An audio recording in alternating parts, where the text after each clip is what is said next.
वहीं आरजेडी के प्रवक्ता मृत्युंजय तिवारी ने एक बार फिर से बिहार सरकार पर जुबानी हमला किया है। उन्होंने बिहार सरकार को महामारी रोकने में बिल्कुल विफल बताया। वहीं उन्होंने सरकार पर उच्च न्यायालय के महामारी को लेकर लगाए गए फटकार के बाद गलत आंकड़े पेश करने का भी आरोप लगाया है।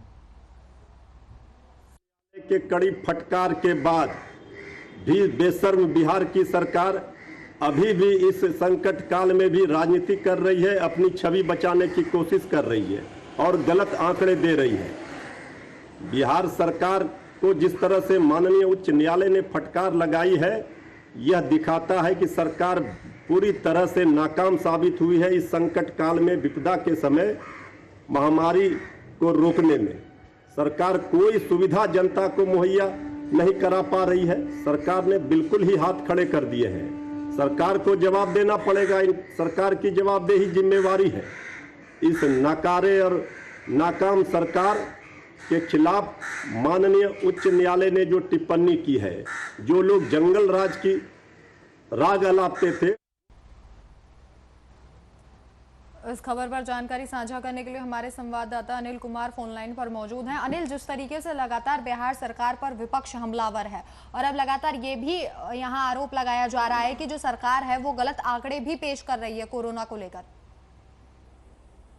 जी बिल्कुल राखी, देखिए जिस तरह से लगातार बिहार में भी कोरोना का संक्रमण तेजी से बढ़ता जा रहा है, ऐसे में राजनीतिक गलियारों में जो अगर बात करें हम, तो कहीं ना कहीं देखा जाए तो एक दूसरे पक्ष और विपक्ष जो है वो आमने सामने खड़े होते नजर आ रहे हैं। इसी कड़ी में अगर बात करें हम, तो राजद के प्रवक्ता हैं मृत्युंजय तिवारी, उन्होंने जमकर निशाना साधते हुए सरकार पर निशाना साधते हुए कहा है कि सरकार पूरी तरह से विफल है।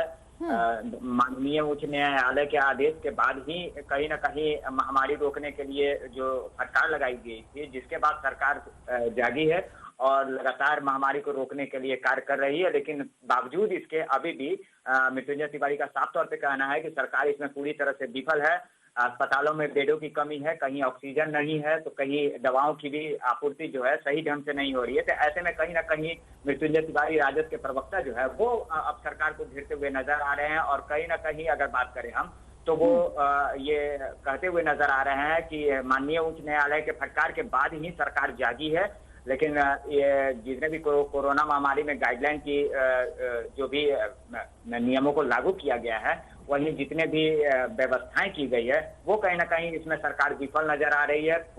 भले ही पक्ष जो है वो डबल इंजन की सरकार है, लेकिन कहीं ना कहीं इस कोरोना काल में वो विफल साबित हुई है। बिल्कुल अनिल, जिस तरीके से लगातार विपक्ष सरकार पर निशाना साध रहा है, तेजस्वी यादव भी ट्वीट कर यही कहते हैं कि इस समय मैं खुद को असहाय महसूस कर रहा हूं। वहीं दूसरी तरफ जाप प्रमुख पप्पू यादव भी लगातार सरकार की विफलताओं को लोगों के सामने ला रहे हैं, ऑक्सीजन को लेकर, चाहे बेड की कमियों को लेकर। तो कहीं ना कहीं सरकार की मुश्किलें बढ़ती नजर आ रही हैं। कोरोना तो उनके लिए चुनौती है ही, इसके साथ ही विपक्षियों से निपटना भी उनके लिए एक बड़ी चुनौती नजर आ रही है।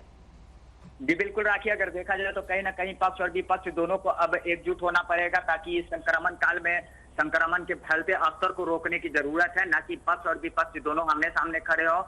ये इस मौजूदा पेंडेमिक के स्थिति में कहीं ना कहीं अब दोनों पक्षों को मिलकर इस परिस्थिति से लोगों को बचाना होगा। जिस जनता के भरोसे सरकार है और जिसके नुमाइंदे विपक्ष भी होते हैं, तो ऐसे में दोनों पक्ष को अब एकजुट होना पड़ेगा, पक्षधर नहीं बनना पड़ेगा। दोनों को आपस में समन्वय बनाकर कहीं ना कहीं इस महामारी के दौर से लोगों को निकालना होगा, ताकि जल्द से जल्द संक्रमण पर जो है वो विजय पाया जा सके। जिस तरह की पिछले साल की स्थितियां हुई थी, उससे बद से बदतर स्थिति जो है इस बार दिख रही है। लगातार जितने भी कोरोना के मरीज बढ़ते जा रहे हैं, ऐसे में स्थितियां जो है वो खराब होती जा रही है।